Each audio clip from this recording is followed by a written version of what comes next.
Մենք ապրիլի 2-ից 4-ը դուրս եկանք ընթացիկ օրակարգից, երբ որ մենք զբաղված ենք մեր երկիրը ոչնչացնելով, ինքներս մեզ ոչնչացնելով, այդ 25 տարվա օրակարգ է անհետ արժեքների մեջ, պատերազմը, անձնազոհությունը այդ երիտասարդների եւ հազար ու մի մարդու ֆանտաստիկ վարքագիծ մեզ վերադարձեց հայկականության շրջան, մենք վերադարձանք մեր եւ օրակարգը եւ տեսակին եւ այլը։ Դա տևեց շատ քիչ, որովհետեւ այդ համակարգը, որ ամեն ինչ մեզանում ոչնչացնում է, արագ ոչնչացեց։ Մի պահ էլի վերադարձեց մեզ մեր վիճակին Հռոմի Պապը, երբ որ եկավ ստեղ ասեց դուք լսել եք տենց բան կա աշխարհում հայկականություն։ Այդ կարևորագույն որակն է իմ երկու տարբեր մտածելակերպ, տարբեր կյանք ունեցող ընկերների մեջ։ Եվ դա հիմա շատ կարևոր է, դա պետք է դրսևորվի։ Էլի հեռացավ, էլի մենք վերադարձանք այս պահին։ Եվ հիմա օրակարգը թելադրում է այս նոր իրադարձությունը։ Այստեղ նշվեց մտավորականների այս հավաքին, որ օրակարգում ոչ թե այդ երիտասարդների հարցն է եւ այդ կոնֆլիկտը, որտեղ հիմա կարծես թե հանրապետության օրակարգը դա է, բոլորը խոսում են, ոչ, բայց նրանք ասել են, որ կեղծ օրակարգով ենք ապրում, որ այդ ինչ որ հիմա ինչից խոսում ենք, իսկ երկիրը կործանվում է, ժողովուրդը մեկնում է եւ այլը, դա արդյունավետ անթույլատրելի է։ Եվ նրանք առաջարկում են, որ խոսվի նրանից, թե ինչպես երկիրը դուրս գա այս վիճակից։ Եվ եթե այսօր ինչ որ ձևով, ասենք թե ինչ որ ֆանտաստիկ ձևով այդ հարցը փակվեց, վաղը մի ուրիշ տեղ է ցակելու, մի ուրիշ տեղ, որովհետև դա հասել է արդեն պայթում է, որովհետև այդպիսի իրավիճակները օգտագործվում են արտաքին ուժերի կողմից, չիմանանք, որ Սիրիայից ենք լավ կամ Ուկրաինայից կամ Իրաքից, կամ Թուրքիայից նույն, այդ բոլորը ուժերը աշխարհակալ ուժերը վերածում են արյունահեղության, վերածում են պայթյունների, կրակի եւ այլ եւ այլը։ Եվ եթե մենք չենք ուզում երկիրը կործանվի, ապա մենք պետք է այս վիճակից դուրս գանք։ Ով է այս գործընթացի տերը, ով պետք է կարողանա այս ամենը կատարել։ Իմ պատկերացմամբ եւ շատերի ով այստեղ եկել են, այստեղ մտավորականություններ եւ նրանց հրավիրած քաղաքական գործիչներ, պոլիտոլոգներ եւ այլ, ուրեմն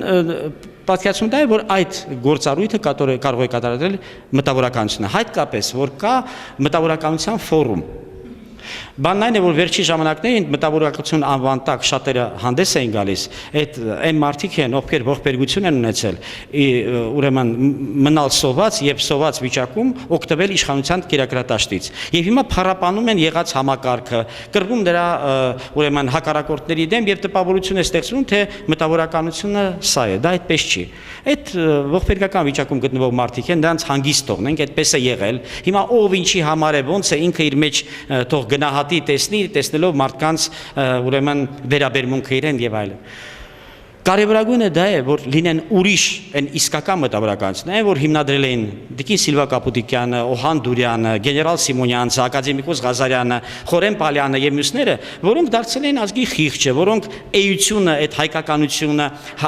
ուրեմն մեր երկրի իսկական նկարագիրը եւ այլ իրենց մեջ կրում էին եւ բոլոր ուժերին առաջարկում էին, որ այդ բան անեն, այդ ուղղությամբ գնային։ Եվ այդ պարտադրանքը մեծի մեր ժողովրդի մեջ,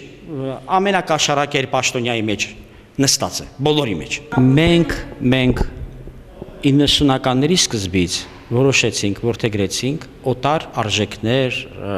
քաղաքակրթական մոդել եւ այլը։ Մենք ունեինք մեր հայկականությունը, որ գալիս էր դարերից, որ 88-ից 90-ը զգացել ենք դա ինչ է եւ դրա վրա պետք է կառուցեինք։ Մենք դա դրեցինք մի կողմ եւ կառուցեցինք շուկայական տնտեսություն, ուրեմն մրցակցային հարաբերություններ քաղաքականության մեջ, ազատ խոսք, այսպես կոչված եւ այլը, բայց այսպես կոչված եմ ասում, որովհետեւ դեռ ոչ մի ազատություն չկար, դեռ կար ազատություն իրար հետ պատերազմ վարելու, բոլորը բոլորի դեմ պատերազմում են եւ խնդիրը մեկն է։ Ով շատը կփախցնի, ով շատը կտանի, ով շատը կօգտագործի, սպառողական հասարակություն եւ լավագույն տեղը համարվում է իշխանությունը։ Եթե դու ունես իշխանական լծակներ, կարող ես լավագույն ձևով մեծ մասը պոկես տանես, ուտես, ուրիշ խնդիր դու չունես։ Միայն իշխանությունը ամրապնդել, ավելի շատ պոկել, տանել, ուտել եւ այլը։ Այդ համակարգը այսպիսի խնդիրների հետ կապ չունի։ Նա չի կարող դրան արձագանքի։ Եվ այսօր այդ համակարգում բոլորը զգուշավորված են, հանգած մի որևէ քայլով մի ինչ որ հետևանքի չբերեն այդ կերակրատաշտի բանի կտրվածքով, ուրիշ խնդիր նրանք չունեն։ Ուրիշ բան է, եթե բերադասը ստորադասին պարտադրում է գնա այս բանը արտասանին, այլ գնում արտասանում է, խայտարակվում է, ժողովրդի կողմից այսպես անեքսներ է ուտում եւ դրանով ավարտվում է նրա արածը։ Իսկ նա ուզում է խուսափել, չխառնվել, որտեղ նրան հետարկում է մենակ իր տեղը մի քիչ ավելացնի, իրակուր ավելացնի, ուրիշ ոչ մի բան։ Այսօր չկա իշխանություն, խոսքը դրա մասին է։ Այսօր իշխանություն Հայաստանում որպես այդպեսին, այսինքն իշխանությունը որն է, որ ժողովրդի արժե պատասխանատվություն վերցած խումբ է, որը տանում է մեր երկրի գործերը, այդպեսի համակարգ չկա։ Ոչ մի երկու իշխանավոր դուք չեք կարող մատնացույց անեք, որոնք որևէ պետական հարց իրար մեջ քննարկում են։ Եթե իրանք կանգնած բան են քննարկում, ոնց օգտագործեն պետական լծակները, միասին իրար հետ գործ ունեն, որ ավելի լավ կողոպտեն երկիրը, տանեն մի բան, ավելացնեն մի բան, միայն սա։ Եվ ոչ թե որ իրանք վատն են, իսկ մենք ձեզ հետ լավն ենք, բայց հերցակապես։ Ուղղակի, քանի որ մենք բոլորս մենք պոկենք տանենք, իրանք հնարավորությունները իշխանական լծակներով ավելի շատ են անկետենան։ Հիմա մտավորականությունը այդ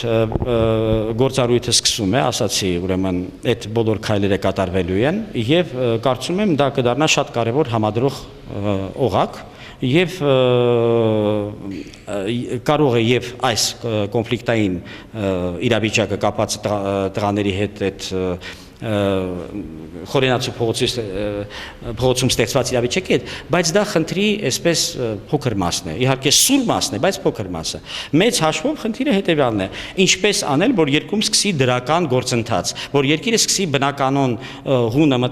դեպի հունը շարժվելու, այսպես այդ գործառույթները։ Հիմա շատ լավ է, որ լուծումը այս կոնֆլիկտի դրա մեջ է։ Այսինքն հնարավոր չի ուղղակի գնալ, ասել տղեկ ջան, լավ, դուք ասենք թողեք գնացեք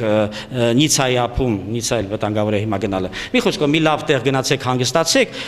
մոռանանք էս ու սրանով ավարտենք։ Հնարավոր չէ, տղաները եկել են լրիվ ուրիշ բանի համար։ Նրանք եկել են այդ օրակարգը թելադրելու։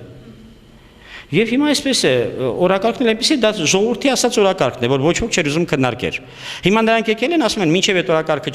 չքննարկվի, ես չեմ գնում։ Մյուսներն էլ ասում են, դուք ով եք, դուք հանցագործեք եւ այլ եւ այլ, այսպեսի վիճակ է։ Այդ կողմերին լսել եւ նրանց պարտադրելու գործառույթը կարող է անել մտավորականությունը։ Հիմա նա ասում է, ես վերցնում եմ ինձ վրա այդ պարտականությունը։ Դա նրանք չեն, նորից եմ կրկնում, որ կից են իշխանությանը, սա այդ շարունակականությունն է, այդ մեծերի դրած համակարգի, մեծերից այսօր Փարք ասում ես այդ Մանարյանը, եւ նրա շուրջ հավաքված շատ պատասխանատու մտավորականներ են, նրանք միասին կգործեն։